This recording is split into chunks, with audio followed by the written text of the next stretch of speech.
La otra costilla de la muerte, 1948. Sin saber por qué, despertó sobresaltado. Un acre olor a violeta y a formaldehído venía, robusto y ancho, desde la otra habitación, a confundirse con el aroma de flores recién abiertas que mandaba el jardín amaneciente.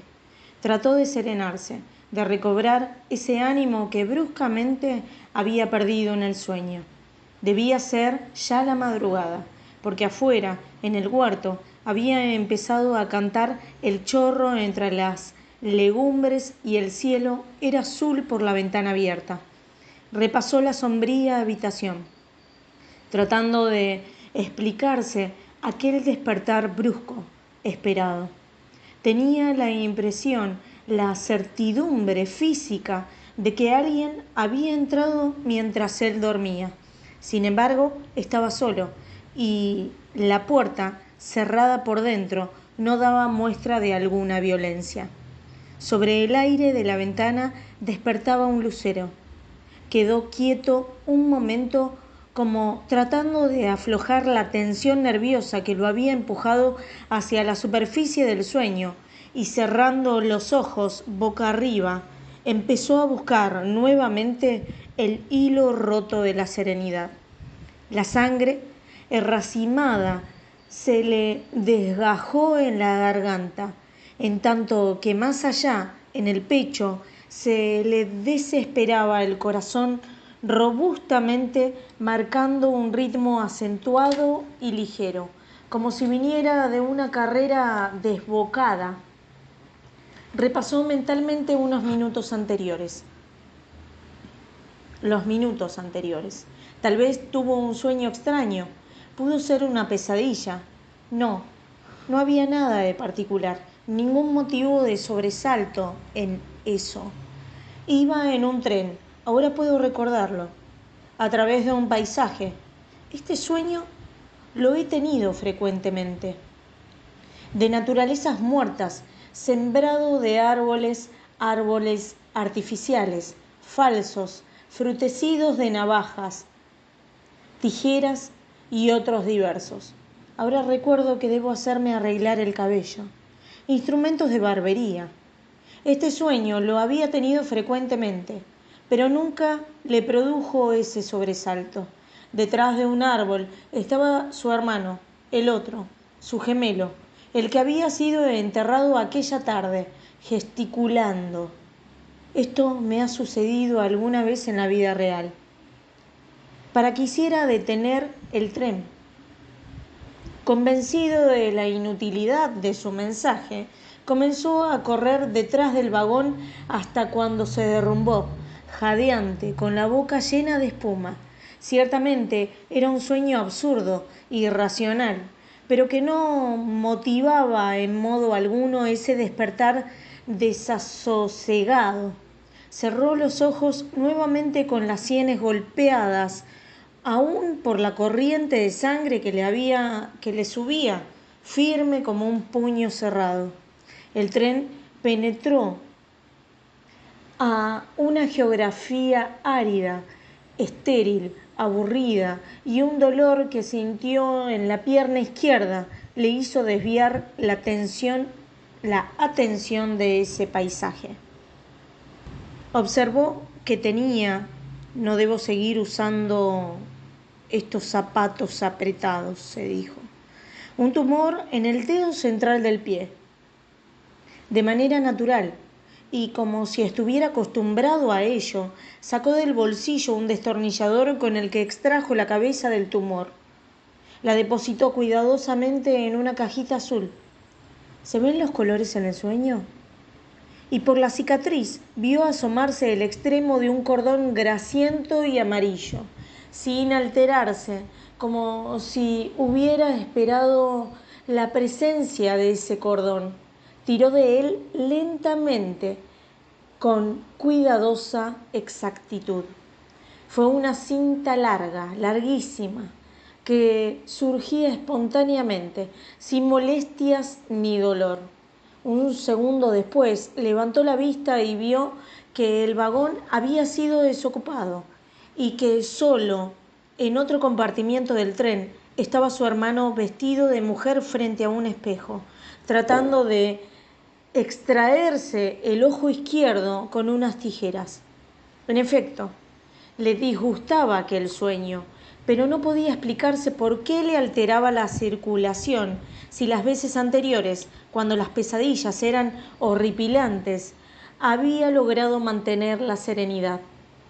Sintió las manos frías. El olor a violetas y formaldehído persistía y se tornaba desagradable, casi agresivo. Con los ojos cerrados, tratando de quebrar el tono alzado de la respiración, intentó buscar un tema trivial para hundirse otra vez en el sueño que se había interrumpido unos minutos antes. Podía pensar, por ejemplo, que dentro de 3 horas tengo que ir a la agencia funeraria a cancelar los gastos. En el rincón, un grillo trasnochado levantó su cascabel y llenó la habitación con su garganta aguda, cortante. La tensión nerviosa empezó a ceder lenta pero eficazmente y advirtió otra vez la flojedad, la laxitud de los músculos. Se sintió tumbado sobre la colcha blanda y espesa, mientras el cuerpo liviano, ingrávido, traspasado por una dulce sensación de beatitud y cansancio, iba perdiendo conciencia de su propia estructura material, de esa sustancia terrena, pesada, que lo definía, que lo situaba en una zona inconfundible y exacta de la escala zoológica, y soportaba en su difícil arquitectura toda la suma de sistemas, de órganos definidos geométricamente que le elevaban a la arbitraria jerarquía de los animales racionales. Los párpados, dóciles ahora, caían sobre la córnea con la misma naturalidad que con los brazos y las piernas. Se confundían en un conjunto de miembros que lentamente fueron perdiendo independencia, como si todo el organismo se hubiera revuelto en un solo órgano grande, total, y él, el hombre, hubiera dejado sus raíces mortales para penetrar en otras raíces más hondas y firmes, en las raíces eternas de un sueño integral y definitivo. Oyó que afuera, del otro lado del mundo, el canto del grillo se iba debilitando hasta desaparecer de sus sentidos, que se habían vuelto hacia adentro, sumergiéndolo a él en una nueva y descomplicada noción del tiempo y espacio, borrando la presencia de ese mundo material, físico y doloroso, lleno de insectos y de acres olores de violetas y formaldehídos. Apaciblemente, envuelto en el tibio clima de serenidad codiciada, sintió la liviandad de su muerte artificial y diaria. Se hundió en una amable geografía, en un mundo fácil, ideal, un mundo como diseñado por un niño, sin ecuaciones algebraicas, sin despedidas amorosas y sin fuerzas de gravedad. No podía precisar cuánto tiempo estuvo así, entre esa noble superficie de sueños y realidades, pero sí recordaba bruscamente, como si le hubiera sido cortada la garganta como una cuchillada. Dio un salto en el lecho y sintió que su hermano gemelo, su hermano muerto, estaba sentado al borde de la cama. Otra vez, como antes, el corazón fue un puño que le vino a la boca y lo empujó a saltar. La luz naciente, el grillo que seguía moliendo, la soledad con su organillo destemplado, el aire fresco que subía del universo del jardín, todo contribuyó a hacerlo volver nuevamente al mundo real. Pero esta vez podía comprender a qué se debía su sobresalto. Durante los breves minutos de somnolencia y, ahora me doy cuenta, durante toda la noche, en que creyó tener un sueño apacible, sencillo, sin pensamientos, su memoria había estado fija en una sola imagen, constante, invariable, en una imagen autónoma que se imponía a su pensamiento a pesar de la voluntad y de la resistencia del pensamiento mismo. Sí, casi sin que él lo advirtiera. Ese pensamiento se había ido apoderando de él, llenándolo, habitándolo entero, convirtiéndose en un telón de fondo que permanecía fijo detrás de otros pensamientos, constituyendo el soporte, la vértebra definitiva en el drama mental de su día y de su noche. La idea del cadáver de su hermano gemelo se le había clavado en todo el centro de la vida y ahora, cuando ya lo habían dejado allá, en su parcela de tierra, con los párpados estremecidos de lluvia, ahora tenía miedo de él. Nunca creyó que el golpe sería tan fuerte. Por la ventana entreabierta volvió a entrar el olor confundido, ya con otro olor a tierra húmeda, a huesos sumergidos, y su olfato le salió al encuentro, regocijado con una tremenda alegría de hombre bestial. Habían pasado ya muchas horas desde el momento en que lo vio retorcerse como un perro malherido debajo de las sábanas, aullando, mordiendo ese grito último que le llenaba la garganta de sal, tratando de romper con las uñas el dolor que le trepaba por la espalda hasta las raíces del tumor. No podía olvidar sus maceteros de animal agonizante, rebelde ante la verdad que se le había parado enfrente, que se había amarrado a su cuerpo con tenacidad, con una constancia imperturbable, definitivamente como la muerte misma. Él lo vio en los últimos momentos de su agonía bárbara, cuando se rompió las uñas contra las paredes, rasguñando ese último pedazo de vida que se le iba por entre los dedos, que se le desangraba mientras la gangrena se le metía por el costado como una mujer implacable.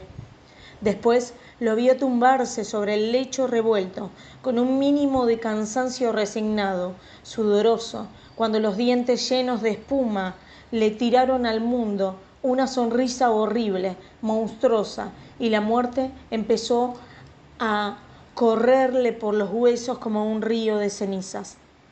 Fue entonces cuando pensé en el tumor que había dejado de doler en el vientre. Lo imaginé redondo. Ahora sintió él la misma sensación. Hinchado como un sol interior, insoportable como un insecto amarillo que alargaba sus filamentos viscosos hacia el fondo de los intestinos. Sintió que las vísceras se le desajustaron como ante la inminencia de una necesidad fisiológica. Tal vez yo tenga alguna vez un tumor como el suyo. Al principio será una esfera pequeña, pero creciente, que se irá ramificando, agrandándose dentro de mi vientre, como un feto. Probablemente lo sienta cuando empiece a moverse, a desplazarse hacia adentro con una furia de niño sonámbulo, transitando por mis intestinos, ciego. Se llevó las manos al estómago para contener el dolor agudo. Con las manos ansiosas, tendidas hacia la sombra, buscando la matriz tibia, el útero hospitalario que no ha de encontrar nunca, en tanto que sus 100 patas de animal fantástico se irán enredando en un largo y amarillo cordón umbilical. Sí, quizá yo, el estómago, como este hermano que acaba de morir, tengo un tumor en la raíz de las vísceras. El olor que había mandado el jardín regresaba ahora fuerte, repugnante, envuelto en una tufarada nauseabunda. El tiempo parecía haberse detenido al borde de la madrugada. Contra el cristal el lucero estaba cuajado en tanto que la pieza vecina, en donde toda la noche anterior estuvo el cadáver, seguía empujando su fuerte mensaje de formaldehído. Era ciertamente un olor distinto al del jardín. Este era un olor más angustioso, más específico que ese confundido olor de las flores desiguales. Un olor que siempre, después de conocido, relacionó con los cadáveres. Era el olor glacial y exuberante que le dejó el aldehído fórmico de los anfiteatros. Pensó en el laboratorio, recordó las vísceras conservadas en alcohol absoluto, en las aves disecadas. A un conejo saturado de formol se le vuelve dura la carne, se deshidrata y pierde su dócil elasticidad hasta convertirse en un conejo perpetuo, eternizado, formaldehído. ¿De dónde saldrá este olor? La única manera de contener la podredumbre. Si los hombres tuviéramos formol entre las venas, seríamos como esas piezas anatómicas sumergidas en alcohol absoluto. Oyó allá afuera el golpeteo de la lluvia creciente que venía martillando los cristales de la ventana entreabierta. Un aire fresco, regocijado y nuevo entró cargado de humedad. El frío de las manos se intensificó, haciéndole sentir la presencia del formol en las arterias, como si la humedad del patio hubiese entrado hasta sus huesos. Humedad, allá. Hay mucha humedad. Pensó con cierto disgusto en las noches de invierno en que la lluvia traspasará la hierba y la humedad irá a dormir sobre el costado de su hermano, a circularle por el cuerpo como una corriente concreta. Le parecía que los muertos tuvieran necesidad de otro sistema circulatorio que los fuera precipitando hacia otra muerte irremediable y última.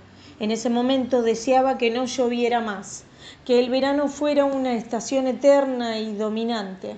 Por lo que estaba pensando, le disgustaba la persistencia de ese tableteo húmedo sobre los cristales.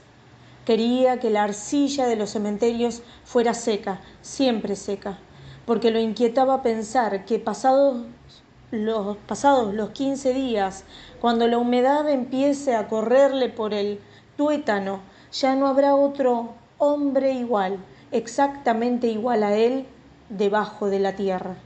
Sí, ellos eran 2 hermanos gemelos, exactos, que a primera vista nadie podía diferenciar.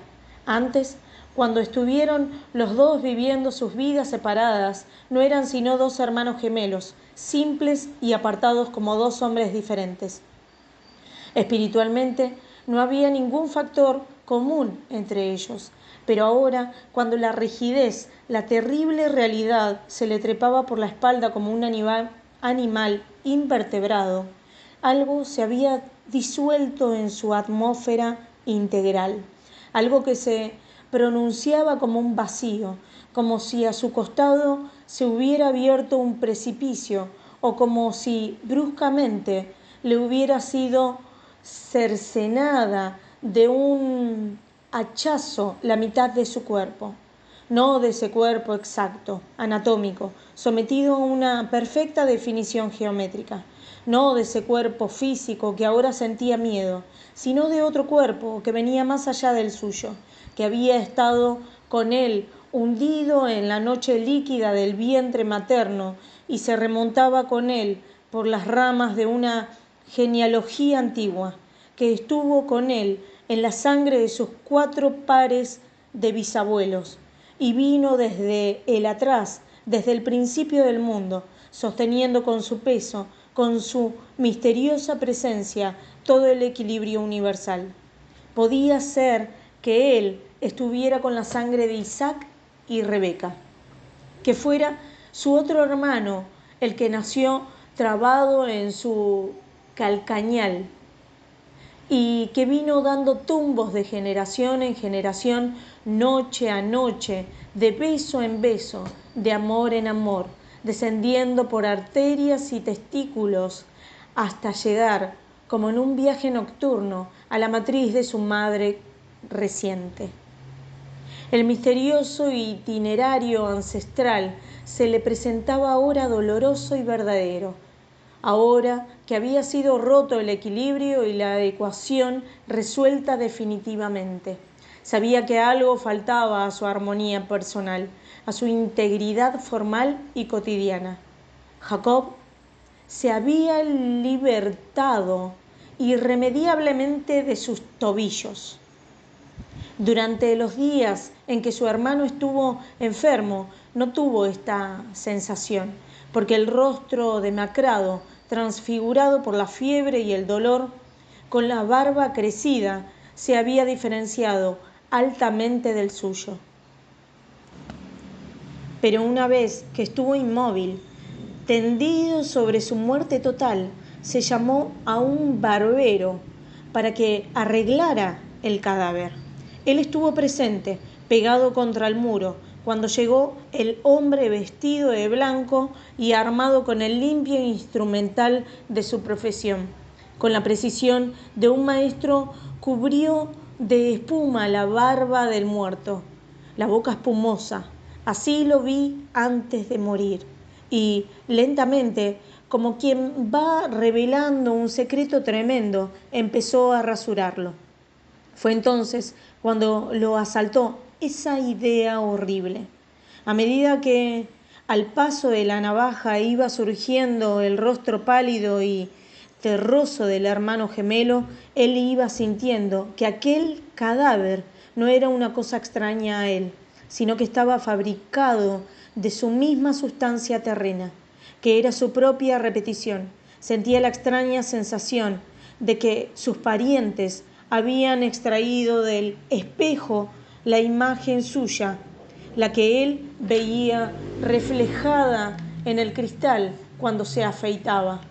Ahora que esa imagen respondía a cada uno de sus movimientos, había tomado independencia.